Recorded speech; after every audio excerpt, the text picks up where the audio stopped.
everyone, and welcome back to my channel. My name is Shannon and this is Sewing with Nightmare. This room is a total mess right now, but I'm keeping it so that you can't see it because I've been sewing all day and I am ready to get started on my next project, which is going to be a spring dress. And I am going to be making that spring dress out of this really pretty cotton lawn that I got from a local fabric shop here where I live, and it's quite see-through. That's the only unfortunate thing. So as you can see, it's quite a bit see-through. So what I've been doing today is I have been making a mock-up to test my fit, and also this mock-up, this is just the bodice part, but I also have the skirt pieces here. This mock-up is going to serve as a lining. So I've pieced some of the mock-up together, but no one is going to see that, and it will perfectly, it's also cotton, it's like a cotton bed sheet. It's a cotton bed sheet that I bought because I couldn't find anything that would serve as mock-up fabric, and I couldn't find anything that would serve as a lining. So I bought this bed sheet set, and that's what I'm going to use today for the lining. And I also, like I said, used it as a mock-up. The pattern that I'm going to be using is this 1940s pattern from my, 1930s pattern. It has a really pretty silhouette and I'm super excited to make it. I think I'm just gonna make the cap sleeves though, because I think the puff sleeves are gonna look a little weird. And the other reason why I decided to do the cap sleeve was because when I made this mock-up, I ended up having to take a whole bunch of fabric out of the underarm here, and I'm not sure how that would work with the cap sleeve or with the regular sleeve, and I don't really feel like tackling that and figuring that all out, so I'm just gonna go with a cap sleeve. And this is actually supposed to be bias bound in several places, which I'm not gonna do because, like I said, I'm gonna do a lining because of the sheerness of the fabric and the fact that I want to make sure that I keep myself decent when I decide to wear it. I think this fabric is so pretty, but the downside is that it is quite see-through. This is doubled up, but yeah, it's a little bit see-through. I can't tell if you guys can see it on camera, but trust me, it is very sheer. So I'm gonna do that. We are going to get started with cutting, and I'm going to check and see if I have enough fabric because I have about 3 yards of this, and the pattern says like 3.5, but this is wider than the fabric that they had in the 1930s. So I'm pretty sure I'm gonna be okay. I'm gonna double check that. I have another fabric option if this is not going to work, but I think it will. And let's get started. I'm super excited to be able to wear this dress because it's starting to warm up outside. Well, I mean, I live in Texas, so it's never really cold, but it's starting to really warm up a little bit more here. So I'm excited to wear more springtime and summertime stuff that will be nice and cool and then also be super cute. So with that, let's get started with cutting.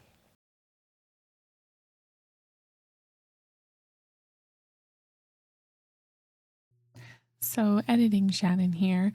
So in the beginning of this video, I talked about how this was going to be a spring dress, and it was. I did make it in spring. It just took me a little while to edit it. And I also made it to wear at my son's court of honor for his Eagle Scout. So I will insert some footage at the end or some pictures at the end from that ceremony so you guys can see. And I also wore it on my birthday when we went to San Antonio for the convention, but I do want to, and I plan on making myself another dress for my birthday and buying some fabric for myself for my birthday because my birthday just passed and I didn't have a chance to do a dress because I was so engrossed in making that cosplay, the Link cosplay for my boyfriend. So I just ran out of time.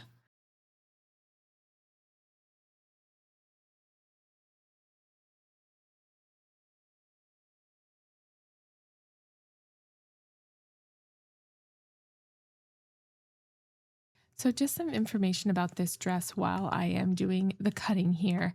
This is a 1930s dress that I bought from a shop on Etsy that does reproduction patterns from a bunch of different eras. But when I made the mock-up for this dress, I decided that I needed a little bit more room in the hips, and I also did a full bust adjustment, which I did not show, although I do plan on showing how I do a full bust adjustment on a princess seam for my Aerith cosplay remake, because I am going to be remaking that in a lighter fabric, because right now it is a cotton sateen. However, it does not have a good drape, and it also does not fit me correctly. I didn't do the full bust adjustment the first time that I made it. I just made it in the straight size, and I do not have enough room in that bust for my size. So I will be showing how I do a full bust adjustment on a princess seam in that video once I actually make the dress, because I still haven't made the dress. But so look forward to that. And then also, I normally do have to do a full bust adjustment on any of these patterns that I'm getting that are vintage reproduction patterns or vintage patterns, simply because of the fact that they are like bust 34, say. And this one is a bust 34, but my bust is actually not 34 inches. It's 35 inches. That is my full bust. So, but the 36 is too big, because the 36 will be too big in the waist and the hip. I need just a little bit more room in the waist and the hip, as opposed to as much room as you get in the waist and the hip on a bust 36. So I usually have to buy like a bust 34 in a vintage pattern and then make some adjustments to it in order for it to fit me.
So here you can just see where I've pinned, and I have a line there in order to stitch, and this is to make the pleats on the front.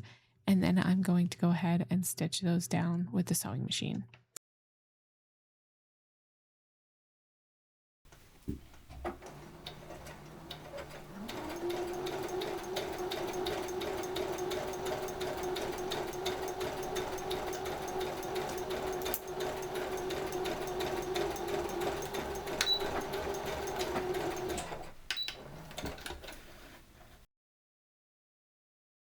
So here I'm doing the same thing on all of the other pleats. There are 3 pleats at the neck, and you just stitch them down the same way.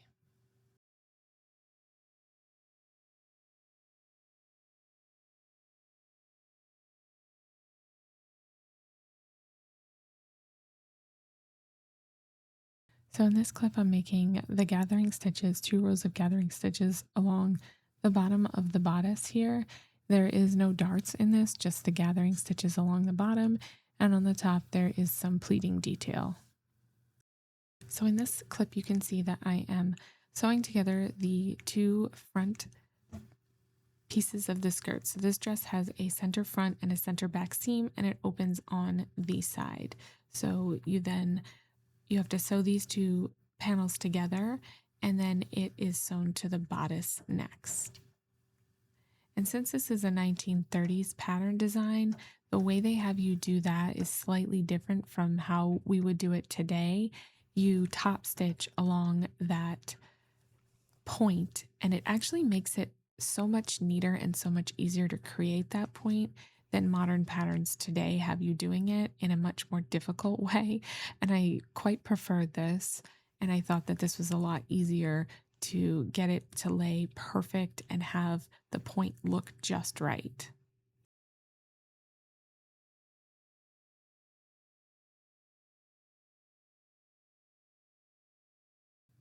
So here you can see that I'm showing how these points look.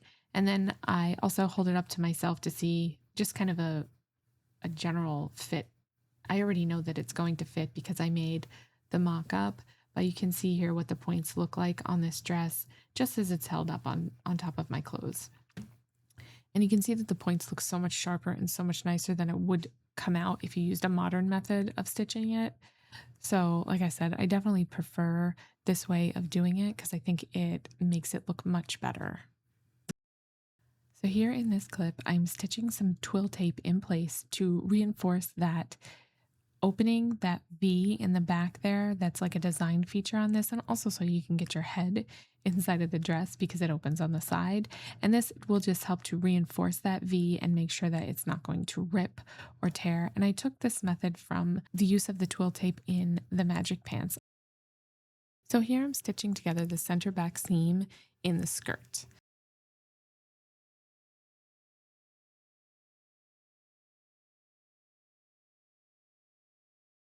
So here I'm just doing the same thing on the back as I did on the front at the waist seam, and that is top stitching the bodice to the skirt along the waist seam.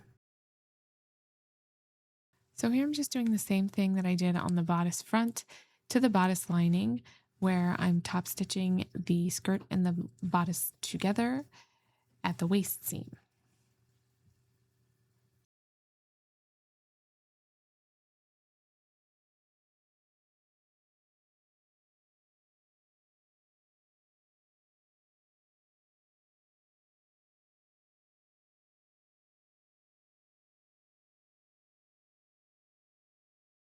And then this is the same thing for the back on the lining. I did the same thing, top stitching both the skirt piece and the bodice piece together, same as when I did for the fashion fabric.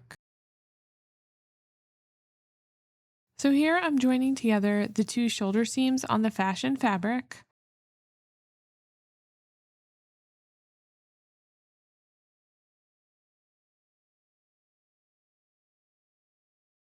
So here I'm joining the lining and the fashion fabric together around the neck hole.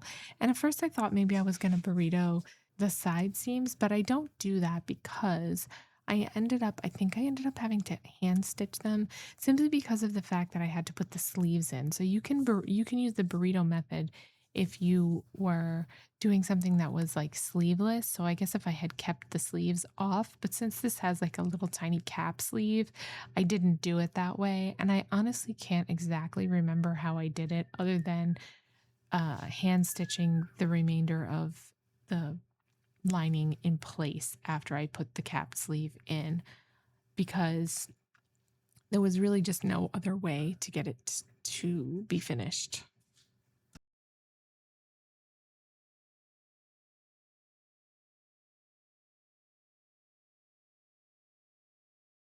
So here I'm doing a little bit of understitching as much as I can around that neck opening so that the lining will stay on the inside.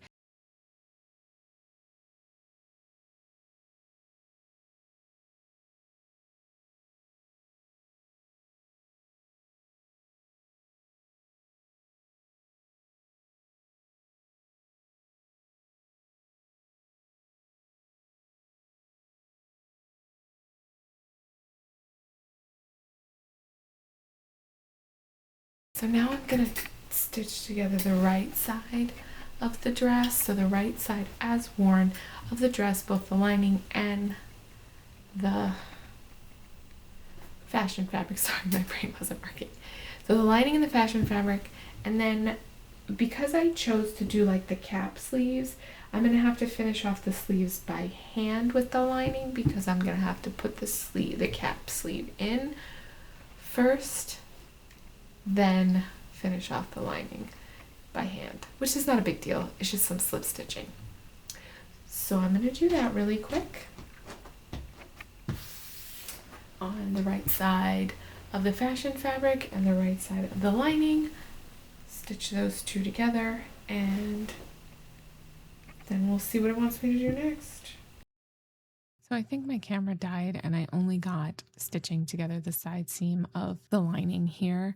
I'm pretty sure I had already done the fashion fabric, but here I'm doing just the lining on the side seam.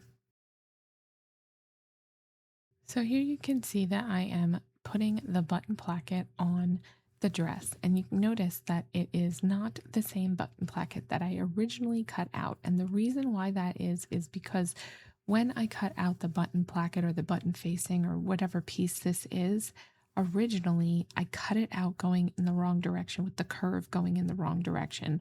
So I ended up having to recut that piece.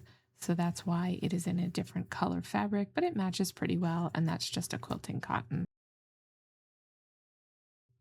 And then here I'm just doing an understitch along that placket so that it will stay as it's supposed to.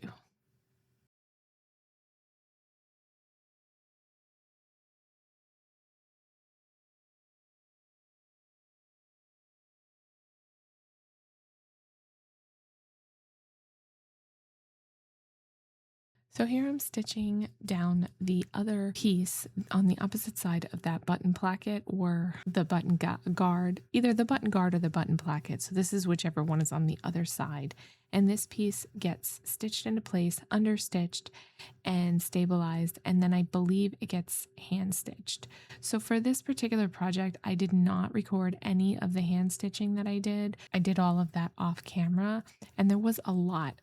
However, if I hadn't done a lining for this dress would have been a really simple make and it would have been really quick. But the problem is that I always have to do a mock-up, especially on a dress like this, where the bust size is not the same size as my bust. So I had to make a mock-up, and I had to use that mock-up as a lining simply because I needed a lining. And since I had already made the mock-up, I decided to use it as the lining because it was just easier that way. So if I had not done that, I probably could have done this and used all of the bias binding and all of that stuff. I probably could have done this in an afternoon, but I made things a little bit more difficult for myself because of the fact that I had to do a lining. And here I'm just making the little pieces that are the sleeve caps, and then I stitch them in place, and then I had to hand sew all of the lining down in place over these sleeve caps, and I had to partially stitch them together by hand as well because of how they sit on the dress, and just to make sure they weren't going to be like moving around too much, which you can kind of see in the reveal why I did that, because they are loose and it's not all one piece. So the sleeve cap is two pieces and they face in opposite directions, two triangles in opposite directions, and they come together in the middle. However, they are not designed to be sewn together in the middle there. So I decided to like hand stitch them together a little bit so that they would look a little bit more cohesive.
Hi everyone. So let's quickly talk about this dress. What I liked about it, what I didn't like about it, my final thoughts. So I actually really love this dress and I've already worn it twice. So the first time I wore it was to my son's court of honor, and then the second time I wore it was during the convention on Friday. So that was actually my birthday on July 3rd. So I wore it that day and when we went out to dinner. But anyways, I love this dress. Every time I wear it, I get people complimenting me on it. I think it's just because it's such a unique design that you don't really see every day, and it actually is really pretty. The other thing that I love about this dress is that it is easily dressed up or dressed down. So I could wear it with sneakers and just have it look really casual, or I could wear it with heels and some pretty jewelry and kind of dress it up. So I really like that about this dress. Two things that I don't like about this dress are there are no pockets.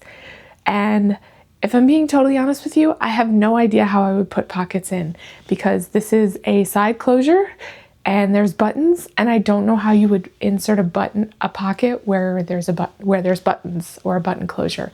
So I don't think that's possible on that side. And I don't only want to have one pocket.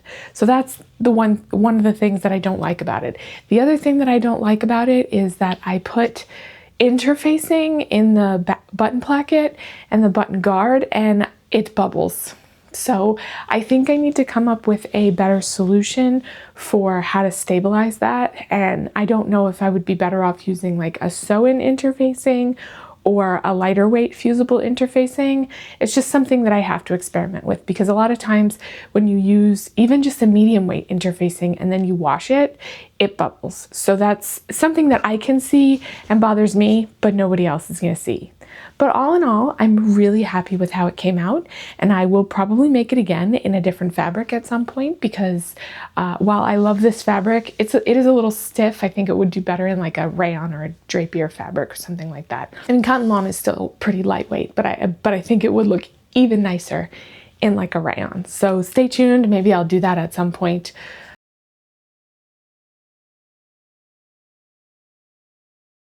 Okay, now for some updates. So since the convention, I decided to enter my Zelda cosplay into San Japan's contest, and I already put in my application for that. But with that, I'm not gonna have time to do full-on pieces. So what I'm probably, and I don't have anything left in my backlog, maybe like 1 or 2 projects that are not completed that are left in my backlog to edit. So what I'm probably going to do is something more like a weekly sewing vlog, where you can see behind the scenes what I'm working on. So for the Zelda cosplay, I need to redo the tabard because there's some melted heat transfer vinyl on the front from when I originally did it. So it passes that 5-foot rule. However, for a competition, it is not good.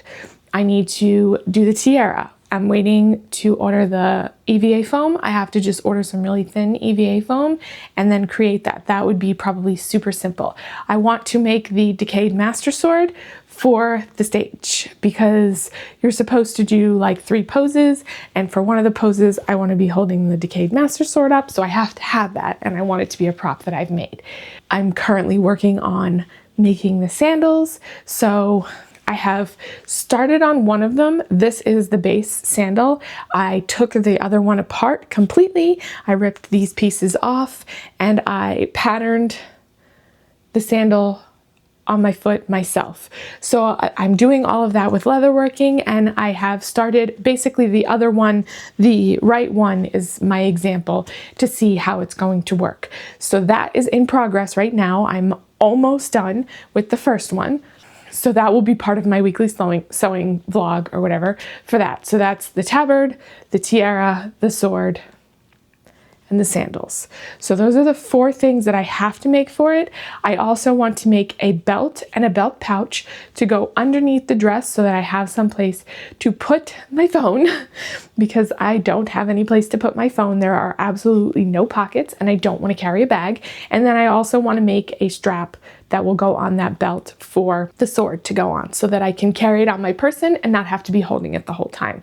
The other thing that I forgot to mention was that I'm going to be remaking this skirt as well, because the original skirt that I made was in a rayon fabric that does not hold pleats well. So I bought some cotton poly blended fabric in a similar, very close color to remake that. And then that is the same fabric that I'll be using for the tabard. 7 things that I need to do in order to get it ready. One of the bonuses is that I purchased some leather. It was on sale, so it was really nice. It was a lighter weight leather for the shoes, and that one is already dyed. I don't have to do any dyeing on it. I have to saddle stitch like a lining piece on it so that it doesn't rub against my skin and irritate me, and then I have to model it to the shoe. So you'll see some of that. I didn't record all of the saddle stitching because I kind of feel like it's redundant. I did record some of it simply for my build book.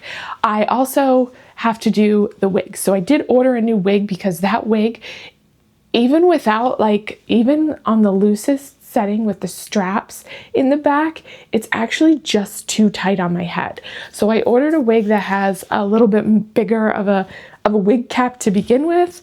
So hopefully that will work. And then I also ordered an extra weft to go in it so that I can put the braid in there, because the wig that I bought does not have the braid, and so I have to style that. So that's 8 things that I have to work on between now and the con.